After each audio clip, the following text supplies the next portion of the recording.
कारण असं आहे की आपण आपल्याला जे अधिकार दिले संविधानाने ते विसरलोय, आपल्याला जे हक्क दिलाय संविधानाने तो विसरलोय आपण, आणि त्याच्यामुळे आपल्या मुलांना मुलींना अशा वाईट अवस्थेत शाळेत शिकावं लागतंय. हे जेवढे शिक्षण अधिकारी आहे ज्यांच्यावर आपण जिम्मेदारी दिलेली आहे, जेवढे मंत्री ज्यांच्यावर आपण जिम्मेदारी दिलेली आहे या सरकारी शाळा चालवायची, त्यांची मुलं स्वतः कुठे शिकता? प्रायव्हेट स्कूल, खाजगी शाळेत शिकता. ज्यांच्यावर आपण जिम्मेदारी दिलेली आहे, ज्यांना आपण निवडून आणलेलं आहे की आमच्या मुलांच्या शिक्षणासाठी काही करा, आमच्या मुलांच्या ज्या सरकारी शाळा त्या नीट करा, त्यांचे स्वतःचे मुलं खाजगी शाळेत शिकतात आणि परदेशात जातात. आपले मुलं ज्या शाळेत शिकतात 10वी नंतर मुलींचं लग्न लावून देण्यात येतं आणि मुलगा जातो कन्स्ट्रक्शनच्या कामावर, वीट भट्टीच्या कामावर, नाही तर शेतात काम करायला जातो. हेच होतंय ना. मग हे कधीपर्यंत चालणार आहे? का असंच राहायचंय आपल्याला? तर मग असं नसेल राहायचं तर आता तुमच्या जे काही वादविवाद असतील ते सोडा. आतापर्यंत जे झालं असेल ते सोडा. आता जर एक गाव म्हणून आपण सोबत नाही आलो ना, तर ही शाळा आज तुमच्या मुलांसाठी आहे, उद्या तुमच्या मुलांच्या मुलांसाठी ही शाळा असेल, ही बदलणार नाही. आणि आज जसे तुम्ही त्रासलेले, उद्या तुमच्या जागी तुमची मुलं उभा राहतील. 20 वर्षानंतरही काही बदलणार नाही. तुम्हाला एकजुटीने लढावं लागेल. तुम्हाला अधिकार दिले संविधानाने, का विसरले तुम्ही ते अधिकार?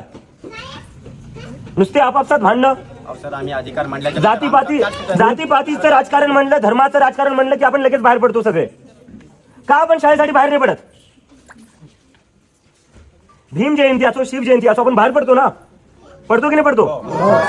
मग आपण शाळेसाठी का नाही बाहेर पडत? भीम जयंतीसाठी बाहेर पडलं पाहिजे, शिव जयंतीसाठी बाहेर पडलं पाहिजे, पण शाळेसाठी का नाही बाहेर पडत? मग आपण महाराजांचंही तेच स्वप्न होतं, डॉक्टर बाबासाहेब आंबेडकरांचंही तेच स्वप्न होतं, तर मग आपण ते का विसरलो?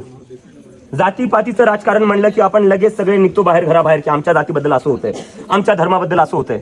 अरे पण तुमच्या लेकरांची काय अवस्था ठेवली आहे त्याच्याबद्दल तुम्हाला काही वाटत नाही का?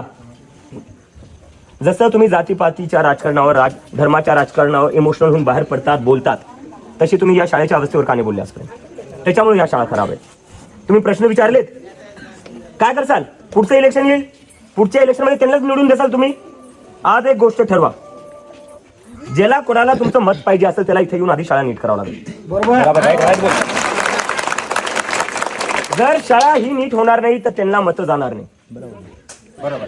घेता येईल शपथ आज? जिल्हा परिषदच्या शाळा टिकल्या पाहिजे, जिल्हा परिषदच्या शाळा, जिल्हा परिषदच्या शाळा, शिक्षण आमच्या हक्काचं, शिक्षण आमच्या हक्काचं. मी आताच म्हणतोय, जे काही वादविवाद असतील ही